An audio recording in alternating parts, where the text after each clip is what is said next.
School college খোলা নিয়ে শিক্ষা মন্ত্রণালয় থেকে কি বলছে, ক্লাস 6 থেকে ক্লাস 9-এর যে মূল্যায়ন পরীক্ষা, সে পরীক্ষা কবে হবে এবং কলেজে ক্লাস শুরু, এই সব বিষয়গুলো নিয়ে আজকে আমরা কথা বলবো। যখন সরকার পতন হলো গণ অভ্যুত্থানের মাধ্যমে, সেখানে কিন্তু পরবর্তীতে সেনাপ্রধান বা তারপরে এসে জানিয়ে দেওয়া হয়েছে সরকারের একদম উপর মহল থেকে যে এখানে শিক্ষা প্রতিষ্ঠান খুলে দেওয়া হয়েছে। মূলত সব কিছু খুলে দিয়েছে, তার সাথে শিক্ষা প্রতিষ্ঠানের নামটাও যুক্ত করেছে। তবে এখনও পুরোপুরিভাবে শিক্ষা প্রতিষ্ঠান বিভিন্ন জায়গায় খুলেনি। শিক্ষকরা স্কুলে গেল, কলেজে গেল, এখন পর্যন্ত কোনো শিক্ষার্থী সেখানে তেমন যাচ্ছে না। এর মধ্যে কয়েকটা কারণ হচ্ছে আইন শৃঙ্খলা রক্ষাকারী অবস্থা। কারণ বর্তমানে বিভিন্ন থানায় আক্রমণ হয়েছে, কোনো থানায় কোনো পুলিশ নেই, বিভিন্ন জায়গায় ডাকাতি হচ্ছে, মারামারি হচ্ছে, চুরি ছিনতাই তো লেগেই আছে। এই ফায়দাটা সবাই নিচ্ছে যারা হচ্ছে কি এগুলো করে বেড়ায়।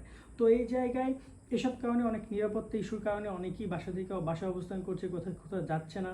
এখনও পরিবেশ স্বাভাবিক হচ্ছে না। আশা করি 2-1 দিনের মধ্যে এগুলো ঠিক হয়ে যাবে।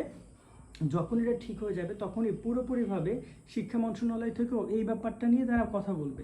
কারণ এখন পর্যন্ত শিক্ষা মন্ত্রণালয় কিন্তু কাউকে জোর করেনি যে স্কুলে যেতে হবে, স্কুলে পরীক্ষা আয়োজন করা হচ্ছে বা এরকম কোনো কিছু। কারণ তারা যেটা চাচ্ছে সেটা হচ্ছে, তারা চাচ্ছে যে আপাতত পরিবেশটা ফিরে আসুক। এখন স্কুলে তেমন কেউ যাচ্ছে না, কিন্তু তারা খুলে দিয়েছে, সব কিছু এই মুহূর্তে খোলা আছে। যদি শিক্ষার্থীরা নিরাপদ মনে করে তবে সেই স্কুলে যাওয়া উচিত বলে মনে করা হচ্ছে এবং সে ব্যাপার নিয়ে কথা বলা হচ্ছে। এখানে শিক্ষা বোর্ডের কর্মকর্তাদের সাথে কথা বলে আমরা ব্যাপারটা জানিয়েছি। তারা বলেছে যে আমরা খুলে দিয়েছি, যদি শিক্ষা পরিবেশ থাকে, ক্লাস করার পরিবেশ সেখানে থাকে।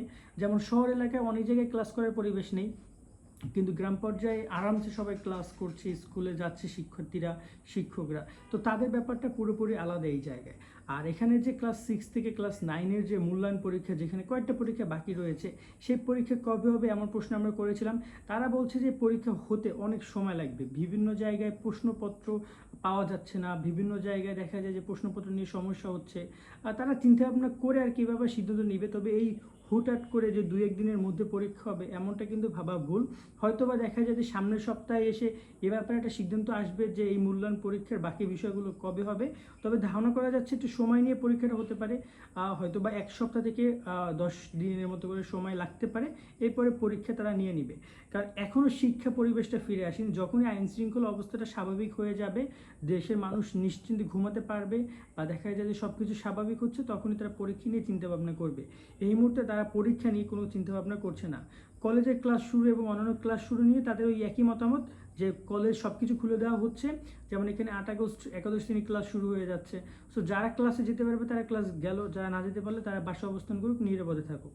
মানে এই মুহূর্তে কোনো জোর করা হচ্ছে না এবং কলেজগুলোকেও সে ব্যাপারে বলে দেওয়া হয়েছে, স্কুলগুলোকেও সে ব্যাপারে বলে দেওয়া হয়েছে। তো এখানে একটা কথা আমি যোগ করতে চাই এর সাথে, যে নিরাপত্তার বিষয়টা কিন্তু তারা বারবার জোর দিচ্ছে। যদি শিক্ষার্থী নিরাপদ মনে না করে, যেহেতু এই মুহূর্তে আইন শৃঙ্খলা অবস্থা অবনতি, খুবই খুবই অবনতি, তো এই জায়গায় জরুরি নয় যে স্কুলে যাওয়া, জরুরি নয় যে শিক্ষার্থীকে নিয়ে স্কুলে গিয়ে একদম পুরো প্রেশার দেওয়া। তো এই জায়গায় একটু রিল্যাক্স থাকুক 1 সপ্তাহ বা 10 দিন। তারপরে যদি পরিবেশ ঠিক হয়, এমনিতে স্কুলে যাওয়ার পরিবেশ তৈরি হলে যাওয়া যাবে। এত প্রেশার দেওয়ার কোনো কিছুই নেই। আর নতুন যতটুকু আপডেট আছে আমরা জানিয়ে দিব। আর আজকের মতো আমরা এখানে বিদায় নিচ্ছি। সবাই সাবস্ক্রাইব করে আমাদের সাথে যুক্ত থাকবেন। আল্লাহ হাফেজ।